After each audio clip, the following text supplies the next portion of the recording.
Welcome to Bon Vivant Chic, Life Well Lived, the podcast for anyone who wants to cut through today's noise and just listen for a few minutes to meaningful conversations on the human experience and the power of connectedness. I'm your host, Ernestine Morgan, an advocate for kindness with a passion for showcasing human interest stories that matter. Today, I'm happy to be sitting with Leona Kinnear. I met Leona when I first moved to Florida over 30 years ago through the Junior League of Clearwater, Dunedin. Today, she owns a beautiful boutique in Bel Air Bluffs called The Edit. She's been a community volunteer for many years and continues to help wherever and whenever she can. So let's get started. Leona, thanks so much for joining me today. Thank you. Can you please share a little bit about where you grew up and what life was like? Oh, that's a loaded question. I have lived in several different places because my father was in the military. I was born in Biloxi, Mississippi. My parents traveled from there to San Francisco, California, and then I moved to New Jersey. And then from there ended up back in Hawaii where my mother was born. This was all before the age of 3. Oh my goodness. Yes. So I lived in Hawaii until I was just before 9 years old. We moved back to where my father grew up, which is outside of Washington, D.C. We moved to Bethesda, Maryland, and lived there most of my childhood. Up through college, I lived in Maryland. Met my husband when I was in college at Towson University, then moved to Florida, and I've been here since I was 23.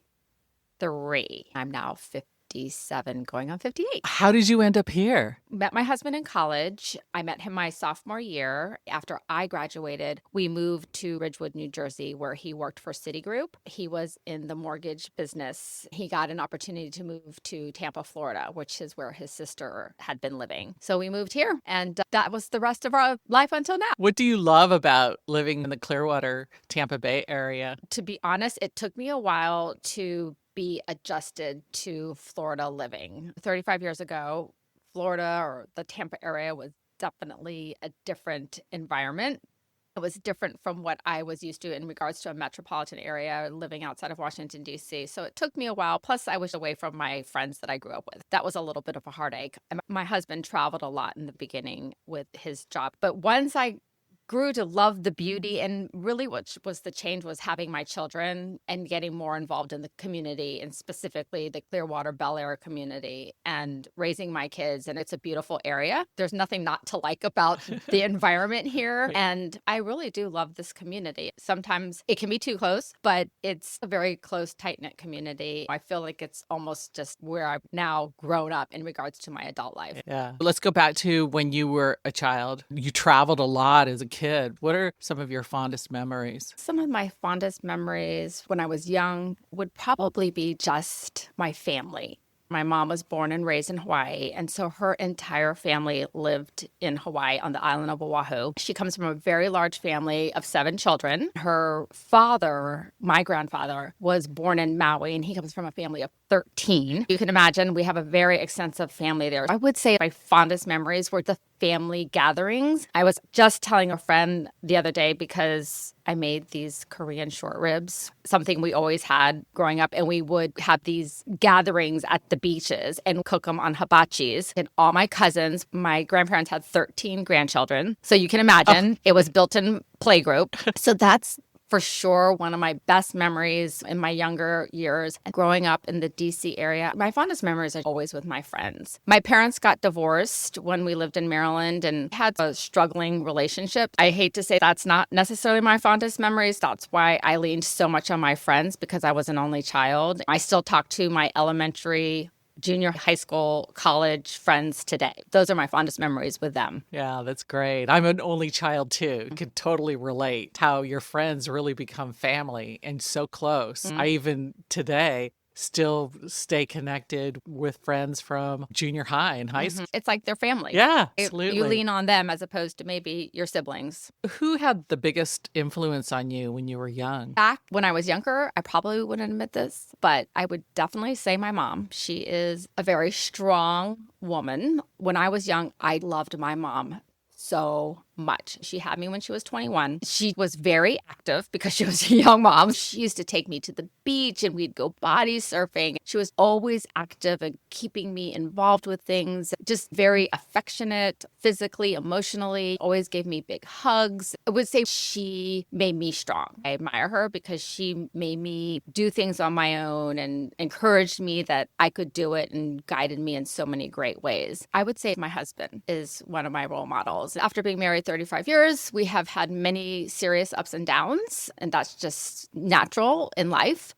But him and his family were such a big support of me because my mom has never lived on the same continent as me since I was 17 years old. His family basically, I would say, my role models. I was thinking back in my head, role model, when you say influence, it's definitely my husband and his family. We used to call them their Leave It to Beaver family, and my family was the complete opposite. Just the love, connectedness, and closeness they had was very welcoming. My husband has always been a huge supporter of me and has encouraged me to do whatever I want with no judgment. So I would say thankfully he's my husband and he's with me all the time. What was your very first job and how did it shape you? My first job out of college was actually with a marketing company. I had a degree in communication and I specifically wanted to get into advertising. Back then, it was very hard to go right into an advertising environment. I got this job through the newspaper. It was basically a marketing company, or they claimed to be a marketing company, but got addresses and used those to send people different things. And when you just come out of college to have responsibilities and have a major boss for a major company, it's a big learning experience. Whether it shaped who I am today, I feel like every single job has shaped me. That's what life is about. All your experiences. Sure. I remember the owner of the company took a liking to me and would always include me in meetings and took the time to teach me things without having experience. I'm very grateful for that. Have there been any pivotal moments in your life or decisions you've made that really have changed the course of your life? There's a couple, but one that specifically has always stuck with me that I share as a pivotal moment with friends and family members. I adopted both my children. When we were going to adopt my daughter, the agency we were working with said there was a little boy we could adopt as well. My husband and I made the decision to adopt 2 children. And right with most people who go through adoption, it's a long process. It took months and months before we actually were going to go to the country, Kazakhstan, to adopt them. The day before we were leaving, we were told that we could not adopt 2 non-sibling children at the same time because they were not related. They were not brother and sister from the same family. But the agency assured us that we'll figure it out. It's going to be okay. And we got to the country and ultimately they decided that we couldn't adopt both of them, that we had to make a decision to choose which child we wanted to take home. Our original plan was to adopt an infant. My daughter was 8 months old. The boy was 2 years old. So we did decide to adopt my daughter. But this was devastating. After everything I had been through, infertility and the whole process, I just couldn't believe it. I was like, how does something like this happen? We did try really hard to adopt both children, but ultimately we could not. I remember being on my bed crying, thinking, I'm going to die from a heartache because that's how hurt I was. And this gentleman came to me while I was laying and crying. And he's just, so many people, they'll say, I'm so sorry. This is awful. And he just looked at me and he said, you are the strongest woman I know. I was like, wow. It struck me so much that you're right. I can do this. Get through the rest of the adoption process while in country. We get home. And obviously I'm still sad because I had to come home. I had a bedroom. I had him enrolled in school. So I had to come home and see his room. And that was a heartache in and of itself. But I will never forget, and this is the pivotal moment that I'm getting to. We were taking my daughter now to the doctors and she's in her car seat. And I look back at her in her car seat and she's smiling. I turned to look at my husband and I said, I can't believe how happy I am. Because when you're going through such a heartache, you don't think you can climb that mountain or get over it. And I feel like that taught me, as hard as it can be, it's amazing what the human spirit or what you can do or what you survive. Some people don't, but I also feel like I have that gift where I can look over to the other side. So when things get rough, And I've had other issues in my life since then that have been challenges. I just know that there's something on the other side. You just have to get through it. It's like your superpower. I do honestly have that mentality. If you keep pushing forward and you do the right thing, and I always say this, if you can lay your head down at night and know you've done the right thing and you've tried, you can get there. It might not be ideal at the end, but you can get there. Sitting in the car and looking back at my daughter and thinking how happy I was is a feeling and a memory I'll never forget. It's beautiful. Thanks for sharing that. What made you and Steve decide to adopt? You said you had some infertility issues, but did you go through that for a long time and then decided we're going to adopt? We started trying to have children later. I guess you would consider later. I think I was 30-ish, and we didn't have success trying to have children naturally. We went through the whole infertility process, all of that from insemination to in vitro. I tried a couple times with in vitro, and I didn't have any success with that. And that's an emotional roller coaster for anybody who has been through that. Of course, at the time, all my friends are having babies. We made a mutual decision or the adoption process. And I feel like we're very lucky because we were both on board with that, because some couples don't agree on that. And we originally were going to adopt domestically. We went to a local adoption agency, and because of my background, I'm German. I'm a lot of different things, but Asian and German, basically. So when we are talking to the agency, we're saying, so what is the likelihood that we can find a child that has Asian background with Caucasian background? And they're like, well, maybe eventually, but it might take you a while. They said there's this country, Kazakhstan, which at the time was part of the Soviet Republic. It borders Russia and China, and they have a lot of Eurasian-looking children there. We went through that process and found another agency that specialized in children from Kazakhstan. We just started the process, and I think it took exactly 1 year from the beginning of filling out the paperwork to going into country and adopting our children. I remember running into you one time in the parking lot somewhere, and you were in between going back and forth because you had to live there for a certain amount of time. Yes, Kazakhstan, they have a lot of rules in regards to adoptions. Basically, you go in country and you have to have visitation with the children for 2 weeks. Then it takes another week or two. There's a grace period of 10 days. And then it takes another week to complete all the paperwork and finalize the adoption process. The first time, my daughter, we stayed in country for a month.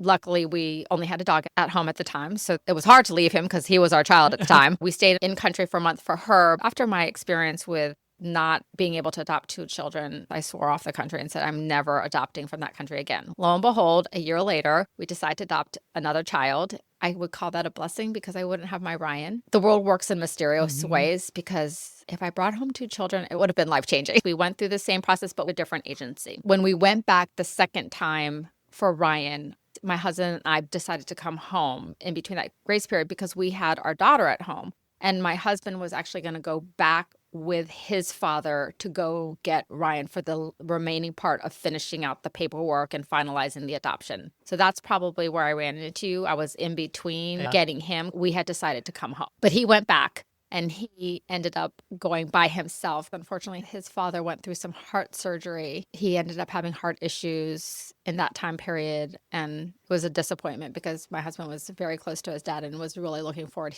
to that travel experience all the way to Kazakhstan. But he ended up going and getting him himself, which is a whole other story in of itself. That's powerful. What are some lessons you've learned that you wish you knew earlier? One of the things is to not take so many things personally. Where I am today versus where I was when obviously you're younger, as everybody feels, they're completely different. I feel like it's just don't take things too personally, because it can drive you get in your head and think about things all the time. And it goes back to what I said before. At the end of the day, if you know you've done the right thing and you've tried your best, you feel inside comfortable that you've done what you could do. I don't like to leave anything out on the table. I want to make sure I've done everything right and been a good person. I guess what I'm trying to say is when you take things personally and you're always wrapped up in that, sometimes you have to just let it go. It gives you that permission to say, you know what? It's okay. Don't take it personally. Use your words impeccably. Don't assume. Do your best. It pretty much wraps everything out. And the assumption thing is huge too. I always, like, when I start to think about in regards to judgment, because Hmm. it's very natural to judge people. I always go back to that don't assume. Right. There might be another story behind something. Don't assume. That's one of the reasons why I'm only doing audio for this podcast is Right. because I feel like when you see someone visually, you have this preconceived idea of that person. And just hearing their voice is so different than actually watching someone. So it's been an interesting project I'm for me. sure. Like I said, it's a natural thing to do. How you've grown up and how thoughts have been put in your head. Right. My husband and I come from completely different families, and we have had different thoughts on so many things based on how we were raised and how we judge things. That's why don't assume. What lessons about family and relationships would you pass along to younger generation? Nothing's perfect. Definitely nothing's perfect. What do you share with your kids, the younger generation? I keep going back to this, but it's that do your best. Just try. I heard somebody say recently, do the easy things. Shake people's hand, look somebody in the eye, be kind. It's so easy to be kind. It's not hard. Some things just have to be life experiences and happen naturally. When I say do the easy things, I tell my kids that my job as your parent is to try to have you have the most successful life. It doesn't mean monetarily. It means being emotionally stable, happy, have a roof over your head, to make it as easy as possible to have those attributes earlier in life than later in life. I said, at the end of the day, if you decide to learn later, there's nothing I can do about it. I can guide you. I can say, save money. It's very rare that a child wants to save money at 18, but if you do these few things earlier in life, it's going to be easier for you later to try. Just try. A lot of people say, I can't do that. Well, just try. You never know. What do you think is a secret to a fulfilling and happy life? To be authentic, to be your true self. It takes a lot to get there. I just did a post on my Instagram for this boutique, and I do quotes every once in a while. I really take some of these simple ones to heart. I'll share an Ernestine story. One of the ones that you posted was the Herkle-Durkle. What Herkle-Durkling is, for people who don't know, it's about taking more time than necessary in the morning to start your day. My husband and I have really taken to heart recently. Yes, to be authentic, just to be who you really are and really feel. And that doesn't mean sometimes you have to be, I hate to use the word fake, but sometimes if you're really tired, sometimes you have to show your energy, Sure. despite the fact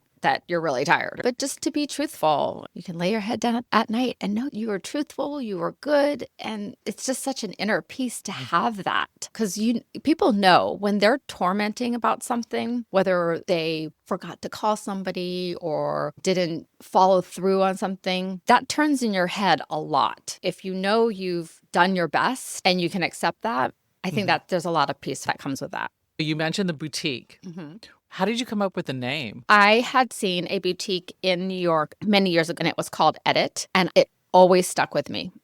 That's such a great name, because when you think about style, or you think about pretty much, and it's sort of my tagline in the boutique, is that when you go through life and you think about either your style, whether it's the clothes you put on your body or how you run your life nutritionally, goals in life. It's always edit. You're always adjusting, I should say. I got the name from that boutique, but it just stuck with me. And that's how I feel. I feel like we're always editing and adjusting our style. I will say to people who come into the boutique, I'm still editing. I'm still adjusting as different people come into the store and learning. I've changed it up a little bit from the boutique I previously owned. I'm just adjusting it to what I feel our customers need, but also staying true to myself and my style and what I find valuable. Before this, you had another boutique with a friend.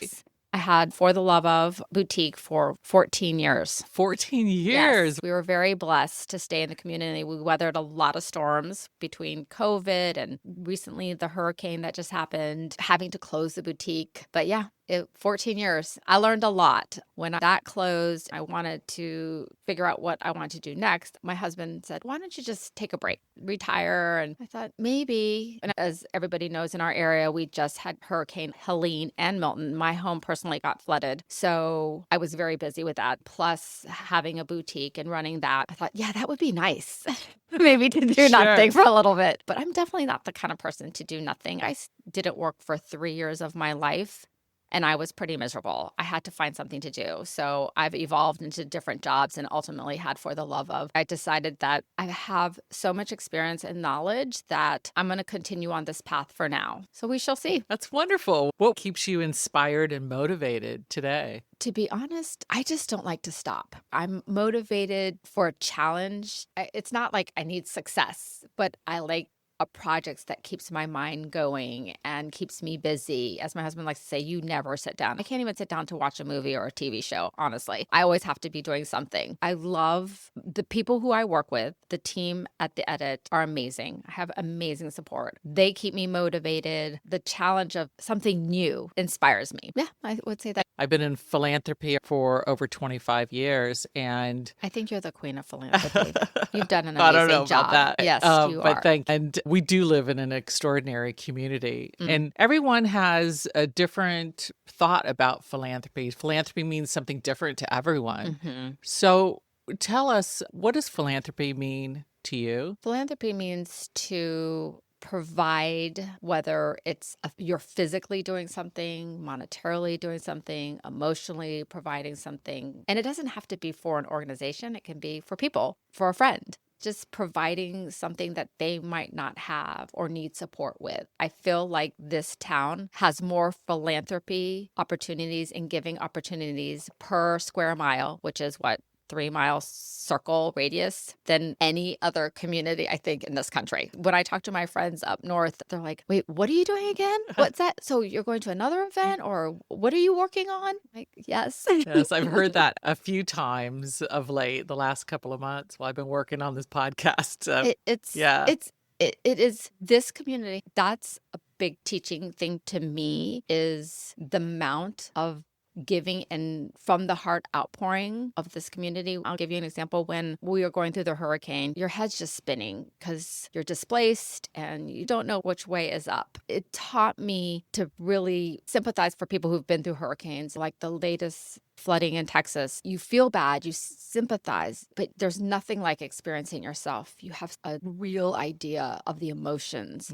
It's a big reality check. But a group of women in our area, they made breakfast, lunch, and dinner for many of their friends' families and delivered this food to everybody. They put it in your refrigerator and you had food for the next 3 days because you're not even stopping. The fact that people just think about that all the time, and it's just, what can I do to help? You couldn't get over to the island where I live in Island Estates. And my friend rode her bike to my house to help me clean out my house. And because I would take a plate and pick it up and then put it down on another table and then pick up another place. I didn't even know where to start. And she just would shove me in a room and say, take everything off this shelf and put it in that bin now. And I'd walk away and she'd shove me back into that room and say, put it in there. So that is philanthropy. Absolutely. Doesn't have to be for a national organization. It's just giving unconditionally, I should say. Absolutely. Thank you so much, Leona, for sitting down with me and chatting. This has been great. Thank you for the opportunity. I appreciate it. We've known each other for a really long time. It's amazing. We have.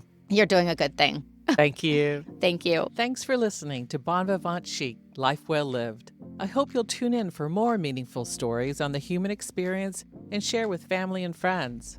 All the episodes are available on Spotify, Buzzsprout, and on my website, bonvivantchic.com. Till next time, remember, every day is a gift. Live it. Kindness matters.